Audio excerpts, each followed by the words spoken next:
पंजाब की सीनियर वजीर मरियम औरंगजेब ने कहा कि सूबाई हुकूमत ने लाहौर में बसंत फेस्टिवल को जामी, हिफाजती, ट्रांसपोर्ट और रेगुलेटरी इकदामात के साथ बहाल कर दिया। उन्होंने कहा कि वज़ीर पंजाब मरियम नवाज ने लाहौर में बसंत फेस्टिवल की बहाली की क़यादत की है और यूं साबिक वज़ीर-ए-आज़म मोहम्मद नवाज शरीफ के इस देरीना विजन को पूरा किया गया है, जिसके तहत इस रंगारंग सकाफती रवायत को दोबारा जिंदा करना मकसूद था।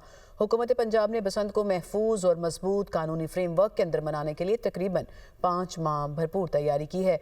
बसंत एक्ट 2025 की कानून साजी, तफसीली ट्रांसपोर्ट और ऑपरेशनल मनसूबाबंदी और फेस्टिवल से पहले, इसके दौरान और इसके बाद सरगर्मियों के लिए वसी इंतजामात इसमें शामिल हैं।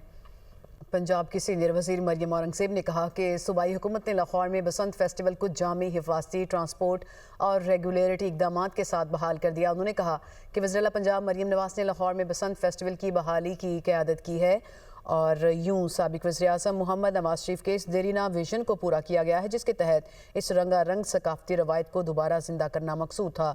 हुकूमत पंजाब ने बसंत को महफूज और मजबूत कानूनी फ्रेमवर्क के अंदर मनाने के लिए तकरीबन 5 माह भरपूर तैयारी की है। बसंत एक्ट 2025 की कानून साजी, तफसीली ट्रांसपोर्ट और ऑपरेशनल मनसूबाबंदी और फेस्टिवल से पहले, इसके दौरान और इसके बाद सरगर्मियों के लिए वसी इंतजामात इसमें शामिल हैं।